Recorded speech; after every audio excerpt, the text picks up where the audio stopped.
ఈరోజు star fruits అయితే దొరికాయి మా తోటలో. ఇదిగోండి ఎన్ని ఉన్నాయి చూడండి. చూడండి చూడండి గుత్తులు గుత్తులుగా ఎట్టగా వస్తున్నాయో.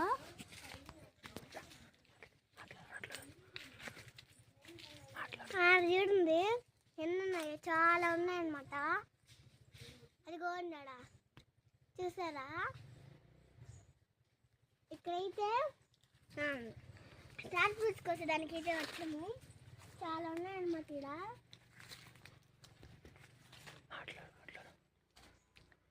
చూడండి ఎన్ని ఉన్నాయో. నచ్చాయా మీకు? నచ్చితే లైక్ చేసి సబ్స్క్రైబ్ చేసుకోండి. బాయ్.